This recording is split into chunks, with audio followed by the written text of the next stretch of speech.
So welcome to this week's Coaching Curiosity video. Over 40,000 views of the content so far, which is amazing. Had some good suggestions for content, so please keep those coming. As I'm speaking, so it's November 12th, I'm recording this, 2020. Potential COVID vaccine being talked about, which is big news. Lot of happiness. A lot of stocks and shares going up. I've even seen more jobs being advertised in the last few days. So some real positivity, and a lot of my clients, the clients that I had that were looking for jobs, I've had 5 now in the last 2 weeks get new jobs. So fantastic. And hopefully, the vaccine will be distributed in the right way. Kind of key workers, vulnerable, older age groups, coaches.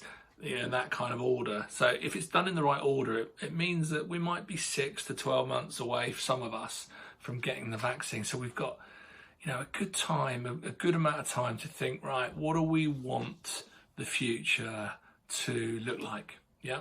So we've had a tricky year, to say the least. So what's some of the good stuff that we can take forward, and what's some of the crap we can leave behind? That's what I'm going to talk about over the course of the next few videos. And these are things that I've seen online, hints and tips, or potentially things that are coming up in coaching conversations that I am having or hearing about through my coaching colleagues. So what's the first thing to leave behind? Crap bosses, toxic cultures, being stuck in a rut at work, I would say. I think sometimes, in my experience, Stockholm Syndrome, that feeling of not wanting to leave, not being able to leave, not being able to move on, keeping our hand on the stove, as it were, keeping our hand on the heat, even though we know it's getting hot. So there's lots of great companies out there. I'm working with a couple of small, brilliant companies where the culture is win together, lose together, protect ourselves and each other like a family. There's departments like that within big organizations. So if you're not in one of those at the moment, they are out there, okay? And there's better people out there. If you're working for a bully or someone who intimidates, or someone who's just not a very good boss, got to where they are, but they're not a good boss, there's better people out there internally and externally. So it's possible to pivot, it's possible to move. So what else can we kind of take forward? Planning. So people have had lots of time this year to think about what they want. I think we've kind of faced our own mortality, really, and we've been thinking, okay, it's a tough old year. Is this really what we want to be doing for the rest of our lives? And for lots of people, it is. They're in great jobs, great businesses. They've been there a long time. But the chance now is to plan your future. Plan that perfect role. Either parallel path it, if it's a side hustle, or parallel path the opportunity while still delivering and doing a great job where you are now. Find out what you need to do to get promoted in 6 or 9 months. And if you don't know, ask your boss what you need to do. I used to love people coming to me when I was managing large teams, and I'd say, look, this is what you need to do. Make it impossible for me to promote you. Find that out, ask, and then start to build your external profile. So LinkedIn, for example, you've got your profile. What do you do? And everyone's got different levels of comfort. I'd never done a video up to 4 months ago, and now these coaching things are 40,000 strong. So there's the 1-9-90 rule that they kind of talk about. 1% of the people that are kind of actually making the content, 9% of the people are liking it and commenting on it, 90% of the people are passively kind of consuming it. So do you want to move from the 90 into the 9, start liking, commenting, having a point of view, congratulating people, thanking people, helping people, or do you want to move into the 1%?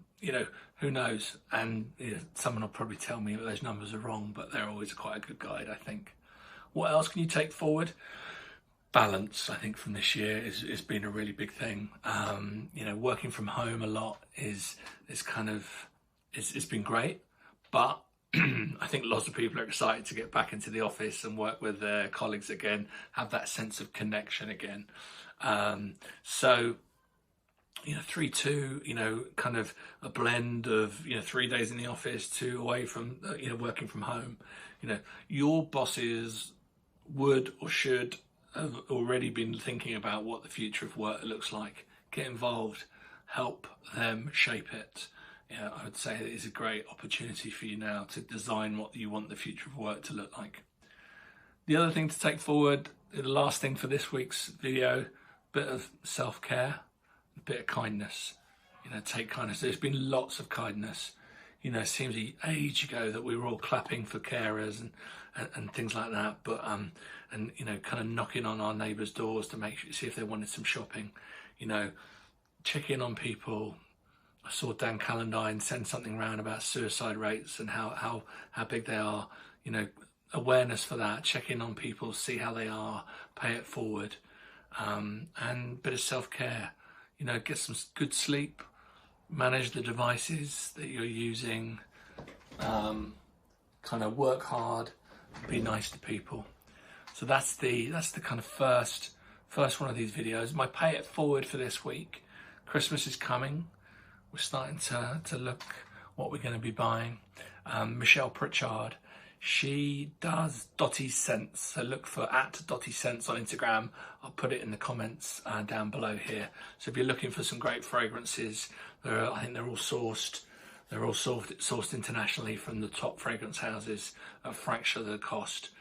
So you can have something like the Tom Fords of this world for, kind of a tiny fraction of what those scents, the actual scents cost in the shops. So I'll put her details below because she started her own little business and she's doing that. And I want to pay it forward to other small businesses. So thanks very much. Be kind. Big love. Have a great week. Bye.